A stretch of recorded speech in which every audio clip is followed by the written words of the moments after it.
We sat down with Hillary Clinton Friday for a lengthy interview about her general election strategy against Donald Trump, whether it was time for Bernie Sanders to get out of the race, and the latest developments on the FBI investigation into her email server. Secretary Clinton, you have said that Donald Trump is a loose cannon. You've said he's dangerous. Are you suggesting he's not of sound mind? Well, I think that being a loose cannon means saying that other nations should go ahead and acquire nuclear weapons for themselves when that is the last thing we need in the world today. Being a loose cannon is saying we should pull out of NATO, the strongest military alliance in the history of the world, and something that we really need to modernize but not abandon. I think saying that he's a loose cannon really focuses on some of the statements he's made, which I find concerning, going back to torture, killing terrorist families, which would be a war crime. And those are just some of the concerns that I hear people talking about, which I think does fit the definition of a loose cannon. But you're not making any claims about his underlying stability. I'm talking about what he has said in this campaign and continues to say, and the kind of agenda he's putting forth for our country, which obviously I think would, not be in the best interests. What do you take away from the Republican race now that it's over? Well, I have to say the Republicans themselves are raising questions about their presumptive nominee. And I think that's in large measure, John, because they do understand how hard the job of being president is. When you have former presidents, when you have high-ranking Republican officials in Congress raising questions about their nominee, I don't think it's personal so much as rooted in their respect for the office and their deep concern about what kind of leader he would be. You've said that he should be asked hard questions now that he's in the general election, essentially. Give me 3 hard questions you think he should be asked. Well, when he says that Americans don't need a raise, and that's why he doesn't believe we should raise the minimum wage, what's that based on? Because if you look at the evidence, and more than evidence, if you listen to the stories, as I have now for more than a year, of so many Americans who haven't had a raise in 15 years. It raises serious issues about, how well he understands what's happening in the economy to working people. So his answer would be he wants to create jobs, and those jobs will raise wages. That would be. So he's been asked that question, and he just has a different view. Well, he doesn't have a view. He has a slogan, and he needs to be really pressed on that. When he says climate change is a Chinese hoax, what does that mean? Has he ever talked to a scientist, or is he just, again, assuming a slogan? When he said women should be punished for having abortions, what does that mean? And how would he go about that? Or rounding up 11, 12 million people, which he again repeated, which would entail the most comprehensive police and military action inside our borders that is imaginable. And you combine that with a lot of what he has said about foreign policy, and then recently economic policy, when he said he'd renegotiate the national debt. Maybe he just doesn't understand that running our government is not the same as making real estate deals, that putting the full faith and credit of the United States of America at risk would be a horrible outcome, and it would raise interest rates, it would wipe away savings, it would cause a financial global meltdown. People need to be pressing him, and I don't think people get, especially in the media, at least so far, into other than just the response, which then is not followed up on. One of the things that people said about this race, either with respect to Donald Trump or even with respect to your race against Bernie Sanders, is that specifics and details, voters want what they want. And details, sometimes in specifics, are brought out there, they're discussed, they're fact-checked, and yet people still want the candidate that they want. Well, I can only tell you my experience, which has led to my putting out specific plans, saying how I would pay for them. And as we sit here today, I have 3 million more votes than Senator Sanders and 2 million more votes than Donald Trump. So clearly there is a constituency for a candidate who says, look, we don't just diagnose the problem, we offer solutions for the problem, because I want to run on an agenda that the people of America can hold me accountable for. And you can go to my website, hillaryclinton.com, and you can read about my plans to make college affordable, to improve the Affordable Care Act, what to do about climate change, how to create more infrastructure and manufacturing and clean energy jobs and everything else that I've laid out, and exactly how I would pay for any new initiative. You see, at the end of the day, John, I really believe that Americans take their vote for president seriously, because they know it's not only the president, but the commander-in-chief who they are selecting.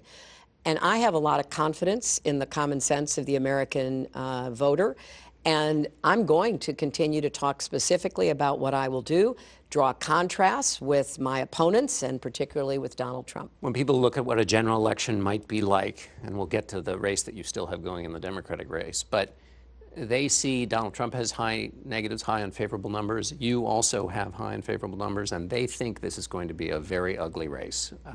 Why are they wrong? Well, I'm not going to run an ugly race. I am going to run a race based on issues and what my agenda is for the American people. I don't really feel like I'm running against Donald Trump. I feel like I'm running for my vision of what our country can be, and to knock down all the barriers that stand in the way of Americans getting ahead.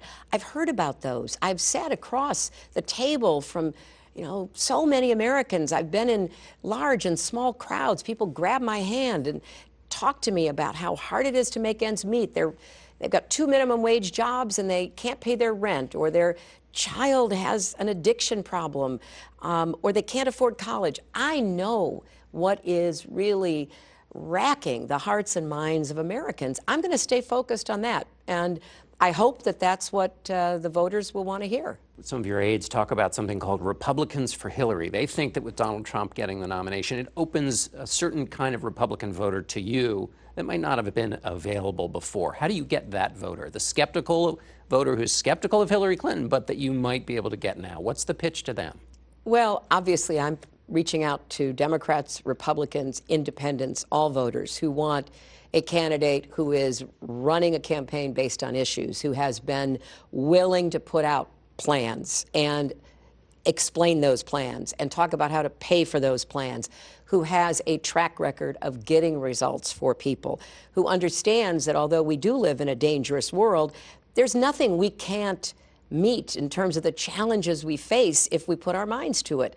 And so I think that for a lot of people, again, who take their vote seriously and who really see this as a crossroads kind of election, I am asking people to come join this campaign. And I've had a lot of outreach from Republicans in the last days who say that they are interested in talking about that. When you, Bernie Sanders, when you've talked recently, you said in 2008, you could have kept going, but you knew Barack Obama was going to win, and so you kind of got out of the way. It sounded very much like you were trying to lead Senator Sanders to the exit. Is that what you were trying to do? Well, I was talking about my experience, because I do think it's a useful reminder that I was much closer to then Senator Obama.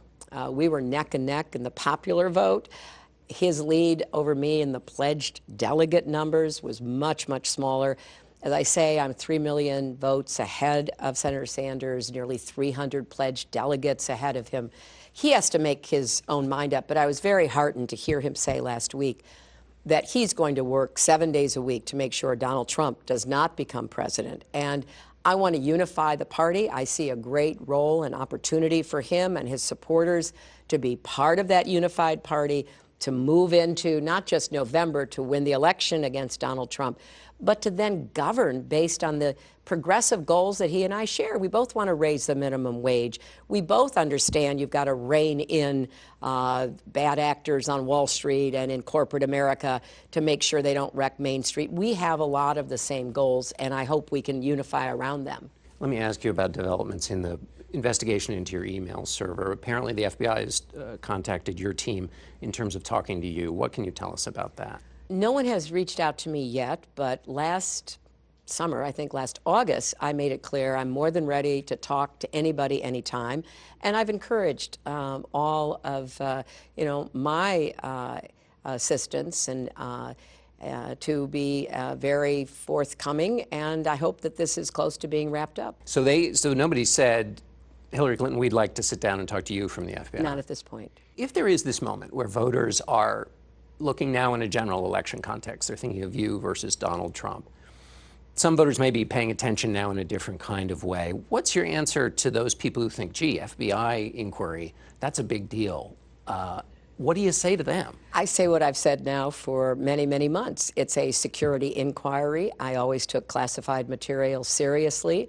There was never any material marked classified that was sent or received by me, and I look forward to this being wrapped up. What about people who think, well, she might be president? What does she learn from this whole process? Well, that was a mistake, and I have said that, and I will say it again as often as I need to. It seemed like a convenient idea at the time that certainly wasn't, and so I always take classified material seriously.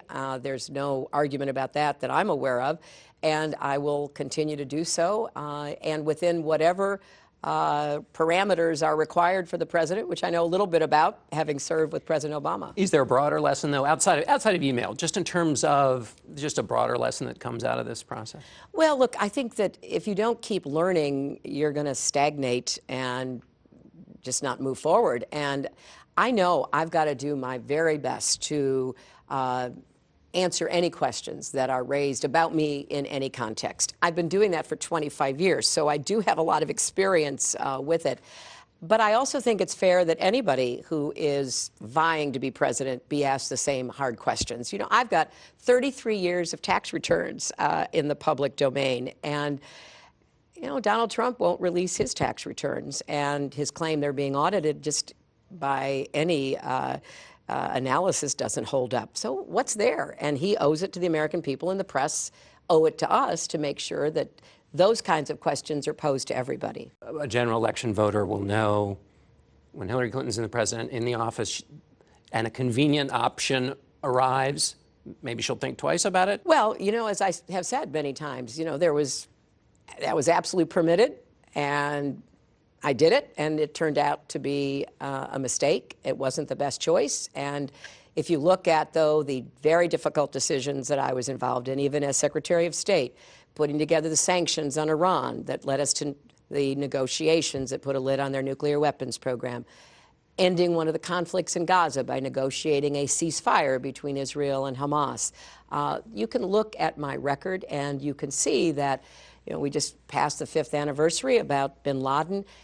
I have a very serious and very focused approach to taking care of the nation's business. And I did it as senator, I did it as Secretary of State, and you'll even find a lot of Republicans who, when I was in those jobs, were saying nice things about me. David Ignatius has a piece in the Washington Post, speaking of foreign policy, where he suggests that Donald Trump is pulling away from U.S. commitments abroad. Is part of this campaign going to be you making the case for why the United States has to have a very active role overseas? Well, I will certainly stand up for what I think American values, interests, and our security require. I don't see Donald Trump having any kind of coherent foreign policy or theory of national security. He kind of makes statements that I find concerning, whether it's about nuclear weapons or torture or anything else. So I think the burden is really on him to try to make a case why, when you've had 70 years of American policy under both Republicans and Democrats trying to prevent the proliferation of nuclear weapons, he is so cavalier, even reckless and dangerous about how he talks when it comes to nuclear weapons. Secretary Clinton, thanks so much. Thanks, John.